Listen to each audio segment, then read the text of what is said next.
അങ്ങനെ ഞങ്ങൾ ചോക്ലേറ്റൊക്കെ കഴിച്ചുകൊണ്ടിരുന്നപ്പോഴാണ് മാമിനൊരു ഗിഫ്റ്റ് ഉണ്ടായിരുന്നു ഗൈസ്. അങ്ങനെ മാം അത് പൊട്ടിച്ചുകൊണ്ടിരിക്കുകയായിരുന്നു. അഭിനന്ദ് വരച്ച ഒരു ഫോട്ടോ അത് ഫ്രെയിം ചെയ്ത് കൊടുത്തിരിക്കുകയായിരുന്നു. അടിപൊളിയായിട്ട് അവൻ വരയ്ക്കുമായിരുന്നു ഗൈസ്.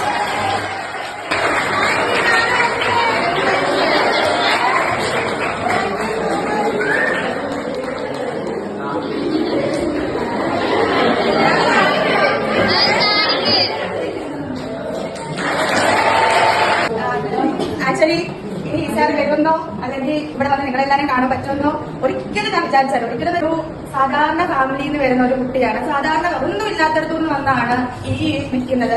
കാരണം നഴ്സിംഗ് കഴിഞ്ഞ് എന്ത് ചെയ്യണം ഒന്നും എനിക്കൊരു ഐഡിയ ഇല്ലായിരുന്നു. പെട്ടെന്ന് തന്നെ ജർമ്മൻ കോഴ്സ് എടുക്കാം, ജർമ്മനിയിലോട്ട് പോകാം, ലൈഫ് മുന്നോട്ട് പോകണം, ഫാമിലിയെ മുന്നോട്ട് കൊണ്ടുപോകണം, അങ്ങനെയൊക്കെ എനിക്ക് തോന്നി. അങ്ങനെ കോഴ്സ് എടുത്തു, പഠിച്ചു. അത് ഇവിടെ വരുന്ന സാറ് വിളിച്ചപ്പോൾ ഇവിടെ വന്ന് പഠിപ്പിക്കണമെന്ന് പറഞ്ഞു, പഠിപ്പിച്ചു.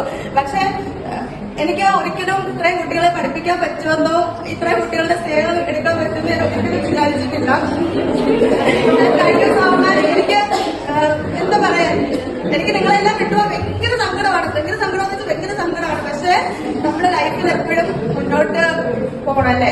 നമ്മൾ ഒരു ലൈഫിൽ സ്റ്റക്കായിരിക്കാൻ പാടില്ലല്ലോ. എപ്പോഴും ലൈഫ് മുന്നോട്ട് പോകണം. അതുകൊണ്ട് എനിക്ക് പോകേ പറ്റുന്നുള്ളൂ. അതുകൊണ്ടാണ് ഇല്ലായിരുന്നു ഞാൻ ഒരിക്കലും നിങ്ങളെ വീട്ടിൽ പോകുന്നില്ല. എനിക്ക് ഭയങ്കര ഇഷ്ടമായിരുന്നു. എനിക്ക് സാറും മാം എന്നെ മണിപ്പാല് പോവാ അല്ലെങ്കിൽ എവിടെയെങ്കിലും പോകാന്ന് പറയുമ്പോൾ ഞാൻ പറയില്ല, പിറ്റേ ദിവസം എനിക്ക് ക്ലാസ് ഉണ്ട്, എനിക്ക് പിള്ളേരെ കാണാൻ പോകണം. എനിക്ക് നിങ്ങളുടെ ക്ലാസ് അവരുടെ ക്ലാസ് വന്ന് പഠിപ്പിക്കാൻ ഭയങ്കര ഇഷ്ടമായിരുന്നു. എന്താണെന്ന് എനിക്ക് അറിയത്തില്ല, ആരാന്ന് എനിക്ക് അറിയത്തില്ല. പക്ഷെ ഈ ലെറ്റർ കണ്ടപ്പോ എനിക്ക് ഭയങ്കരമായിട്ട് സങ്കടം വന്നു.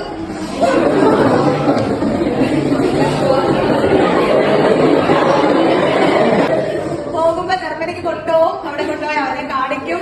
അവരെ ഞാൻ അയച്ചു കൊടുത്തിട്ടില്ല, പക്ഷെ നേരിട്ട് ഞാൻ കാണിക്കും. ആരാന്ന് എനിക്ക് അറിയത്തില്ല. പക്ഷെ I love you so much to all. അങ്ങനെ നമ്മുടെ മാം വളരെ ഹാപ്പി ആയിട്ട് തന്നെ ഇരിക്കുന്നത് അത് കണ്ടപ്പോൾ ഞങ്ങൾക്ക് സന്തോഷം തോന്നി. അപ്പോൾ മാമിൻ്റെ ഫ്യൂച്ചർ ആൻഡ് ഡ്രീംസ് എല്ലാം നടക്കട്ടെ എന്ന് പ്രാർത്ഥിക്കുന്നു. അപ്പോൾ we all are miss you and we all are love you ma'am. അപ്പോൾ നമ്മുടെ വീഡിയോ ഇത്രയേ ഉള്ളൂ. ചൂസ്.